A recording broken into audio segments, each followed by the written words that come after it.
Again, the product line that I represent is the liquid analytical product line. So that consists of pH, ORP, ion selective electrode measurements, conductivity, resistivity, dissolved oxygen, and the like. Very quick update on pH 12. If you were here last year, we spent a good deal of time on pH 12, the 12 millimeter pH sensor. And luckily, we have a lot of new things to talk about besides pH 12, but there are a couple of items with pH 12 that I need to make you aware of. So if you look at this slide, just about all of the bullet points on the slide are a repeat from last year. So it's a bit of a summary on the pH 12 millimeter sensor. But highlighted in yellow are two new items that are significant. One of which is the biocompatibility certification that we achieved and was released in June. Have a little more on that in the next slide. And the other is the first of what will hopefully be a couple of sanitary certifications for the food and beverage market, that being the 3A certification, hopefully soon to come the EHEDG certification.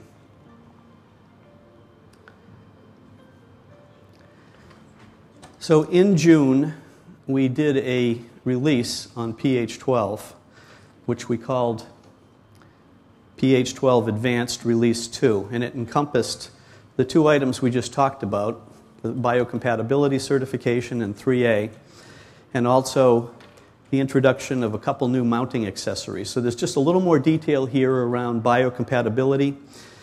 The real detail is found in the PSS. What biocompatibility does for us is it puts us on a level playing field with the other people in the 12 millimeter pH market. And the detail around that is in the PSS. And what it does is it also provides us with a good entree into the pharmaceutical market where biocompatibility is quite often a requirement.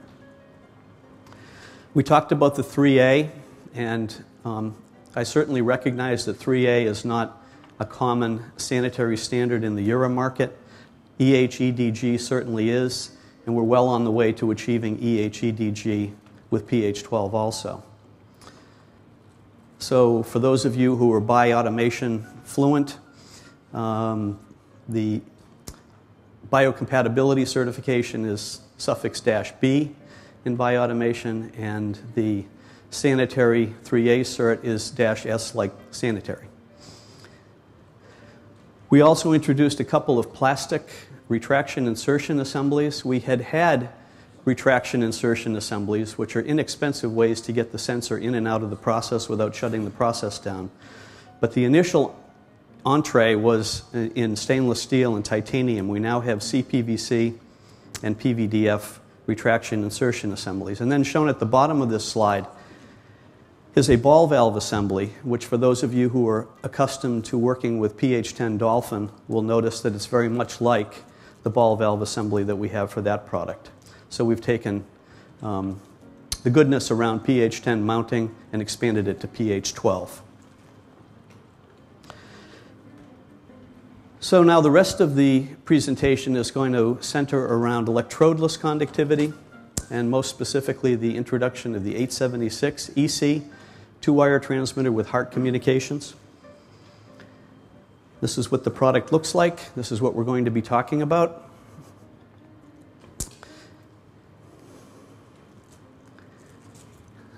So the 876 EC should be very familiar to you if you've had experience working with the 876 PH loop-powered transmitter, because it has virtually all of the same design features as the PH version. We introduced the 876 EC in bioautomation in June. Everything else on that slide is exactly the same as the PH variant. So the 876 EC comes into the product line and replaces the 870 ITEC transmitter, which is now in the mature phase and is removed from bioautomation.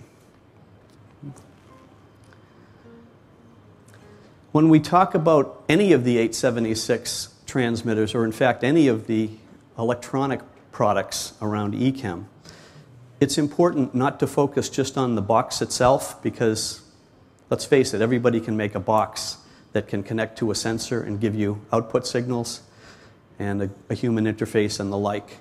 What really differentiates the Foxboro Electrodeless conductivity line is what we're able to achieve with our sensor offering. So what you need to do is think about this in terms of an entire package. It's the transmitter, sure, and it's a very good transmitter, but our sensor offering, especially in electrodeless conductivity, is second to none. It's a very broad offering. We now have a world-class DTM for use with the 876EC, an FDT certified DTM. And don't forget, with conductivity, we have a ton of intellectual property around the applications. Those of you that have talked to people like Kevin Quackenbush understand that for years and years, we've collected really good data around acids, bases, and salts, concentration curves, temperature compensation information, and we make that information freely available to our customers. So one slide on the main features and benefits of the 876EC. Like the 876PH, it has a feature called Save and Restore Configurations. So the user can program up to 2 configuration profiles and save them. Each configuration profile is a complete configuration including calibration parameters and can be called up at any time. The application for that might be if somebody gets stuck trying to program a configuration of a transmitter, but they remember that, gee, I had this thing working really well with a previous configuration. So you can call up that previous configuration, get the instrument up and running. Then another application for it is if you're running a couple of different batches and you frequently switch back and forth, you can simply switch in or switch out the entire configuration set. The other 2 features on this slide should be familiar to you because they are features that we have been doing with the 875 EC and the 870IT EC for many years. So nothing new there, but suffice to say that the new transmitter also has the ability to do the multiple applications and has the ability to switch the applications from one to the other to the other. And we'll talk a little bit more about that in a minute. Tried to summarize for you the differentiators around the 876EC. How is the 876EC different from other devices like it that are offered in the market? One is around the user interface. So with the older products that we had, like the 870IT EC, the configuration was navigational control, up, down, left, right, travel. With the 876 family, it's navigational, but also a keypad with alphanumeric. And believe me, when you start getting used to the alphanumeric entry, it's really a cool feature because it can really speed up things like entering tag data or doing calibrations. We already talked about the 2 sets of user-defined configuration profiles. We have embedded into this transmitter the most chemical concentration and temperature compensation curves of any of the other devices like it that are out there. So if you look at our menu, it probably covers about 95% of the common applications that you'll encounter. And then, as I said before, at the bottom of the slide here, when you think about the entire solution, the transmitter, the sensors, the intellectual property that we have, the new DTM, it's really a very, very flexible solution. So here are some real-world scenarios around the 876EC. We get this one a lot, the first one. The customer will say, gee, I've looked through your table of standard curves and I don't see my application there. I'm dealing with something proprietary. Can I put my own data into the 876? And the answer is certainly, because we had that feature with the 875 and the 870IT. What makes this instrument even easier is the DTM. Okay, because the DTM pops out a screen that has the entire table in front of you, so you can put in temperature, conductivity, and you can see it all on one screen. Very easy to work with. Second one, I have an application where sometimes I switch from a low conductivity to a high conductivity, and I want to be able to maintain accuracy between the two. Well, here's a perfect instance where the use of two applications would be really good. The 876 actually supports up to 3 applications for each sensor. A common industry that uses this feature is the food and beverage processing industry, where you might have the product running at some intermediate conductivity range, and then you might flush the line with a caustic solution to do clean in place, and then you might chase the caustic solution with pure water. And so those are 3 very different conductivity values. But you can actually program in each of those 3 profiles so that when you switch from one to the other, you maintain accuracy. And the final one is, gee, when my application conditions change, it takes me a long time to reprogram the device. Well, again, if you have a couple of common applications, you can save those in memory and just call them up very easily. So about the new DTM. You're going to see a lot of similarity between the DTM on this product and DTMs on all of the other Foxboro products that we're all going to be talking about, and that's no accident. We have Dave Ferreira in the back of the room, who's actually going to be doing a presentation a little later today. Dave's team is responsible for the DTM development work, and he works closely with the FTDT group to make sure all of our DTMs are certified. So this would be the primary measurement screen. Oh, this is what I was just talking about. I forgot this one was actually up there, but this is the programming of the temperature compensation or chemical concentration curve. Temperature value. So much easier using this tool than trying to do it through the keypad. Trending.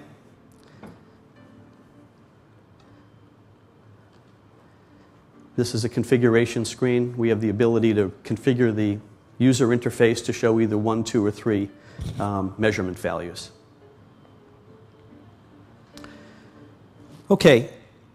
I thought I'd take this opportunity, since we've just released 876, to refresh on the Electrodeless conductivity line in general. So I wanted to remind everybody about the differentiators in the Electrodeless conductivity line, and there are several. First and foremost, it's the broadest range of Electrodeless conductivity sensors available from any supplier. You just look at the breadth of range of material, size, geometry. There's virtually no application that we can't handle with one of those sensors. So we're very fortunate that way, because we can go and help the customer solve a problem.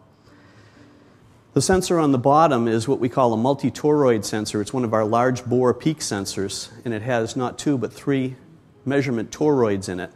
By using 3, which is a Foxboro patent, it gives us more sensitivity at the low end. So we're able to do lower conductivity applications than some of the other devices.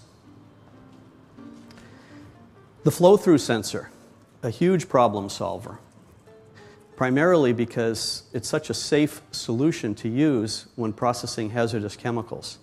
You can walk up to this sensor and you don't have to disconnect it from the process stream to do a calibration. It has a calibration port built in. You can walk up to it with a cal cable or a calibration plug. You can do a calibration without ever having to have the worker potentially exposed to the fluid that's being processed. And we're actually using this technology now in our HF alkylation system, which we talked about, I think, last year at this event. But HF, for those of you who know about it, hydrofluoric acid, is probably the most dangerous chemical that you'd ever want to be around. And so we measure hydrofluoric acid with this sensor, and we use techniques like this one to do the calibration, to keep it safe. The middle bullet it talks about our calibration plug approach. And believe it or not, the calibration plug is a patented device. And I'd encourage you, if you haven't seen one of these calibration plugs, to take a look at the demo case that the UK folks were kind enough to put together for us. And I believe in the Electrodeless conductivity kit there is a calibration plug. You can see how it works. It's very neat. It comes with a precision resistor for conductivity and optionally another precision resistor for temperature. So you can just walk up to the sensor without having to use a decade box, without having to put the sensor in liquid and do a calibration, quick and easy. Yes? Would these kits be available to the partners? I'd like to think that those kits could be made available. And a matter of fact, Lester, I just saw that kit for the first time this week, and I'm really impressed with it. And so what I'd like to do is talk to Mick offline, figure out how we might be able to commercialize this and make it available to you folks. So I will take that on as an action.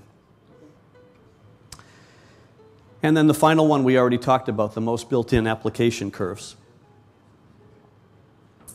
This is not an eye chart. This is just a tool, and I'm not going to go through it. I'm going to leave it with you, obviously, on the material that you'll get from this conference. This is a summary of all the different sensors and some of the key features around each of the sensor types to help you figure out what you might want to use to solve a customer's application. There are 3 industries that I've targeted.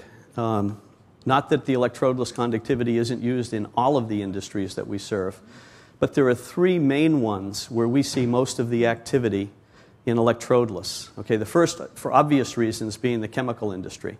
These sensors are used to measure acids, bases, and salts. Okay, so you think about the industries that use a lot of acids, bases, and salts, obviously the chemical industry is one. So you've got things like sulfuric acid, oleum, sodium hydroxide, etc. And there's just a ton of them. And as I said earlier, we have a lot of that data that we're willing to share with our customers. The next industry that uses a ton of electrodeless conductivity is pulp and paper. It's a very chemical-intensive industry. They use a lot of caustic, and in some other kinds of digesting applications, they use acid. But in both cases, we do lots of applications in pulp and paper. And in fact, some of the sensors that we offer today, like the large bore peak sensor, were actually designed around applications in pulp and paper. So it's a very good fit for us. Food and beverage is the third. Food and beverage uses a lot of electrodeless conductivity because of the clean-in-place application primarily. But there are other applications within food and beverage that we've tackled, and a couple of them are listed there. Brine density, brine is sodium chloride, pretzel blanching, just a good general-purpose quality indicator of how is the process trending. A conductivity probe will tell you if there's been a major change in the overall composition.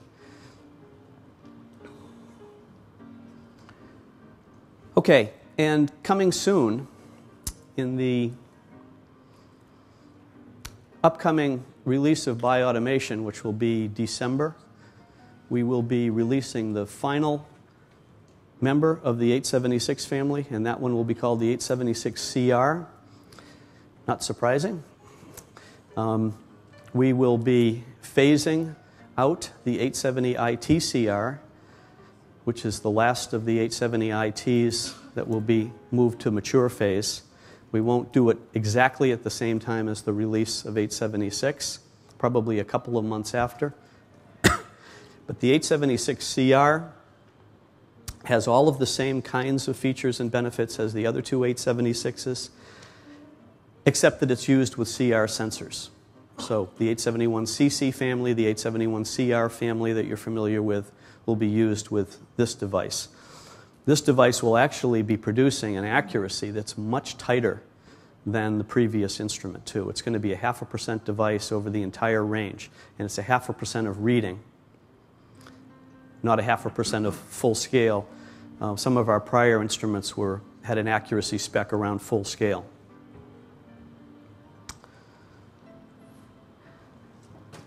So just in closing then, this is what the product line is going to look like going forward. There are going to be two platforms, 875 line-powered, 876 loop-powered. They'll all work with the same sensors. And the primary offerings will be CR, EC, and pH. Okay.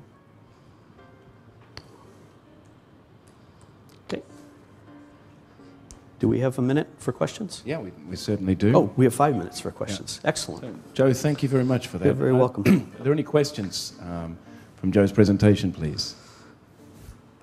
Wow, it was comprehensive, but I can't imagine that it was that comprehensive. Is there anything that you want to pick up with on E-Chem before we move on to the pressure presentation? ATEX is... I was just asking if it was fully ATEX certified. Yep. The 876 EC has ATEX approval, so too does the 876 CR already have ATEX approval. And we'll get it right out of the chute. Oh, thank you. Any other questions? Okay. Well, it's a pleasure to thank you very much. Okay. Thank you very much, Joe. You're welcome. For taking the time to present the presentation and deliver it to us today. Thank you very much. You're welcome.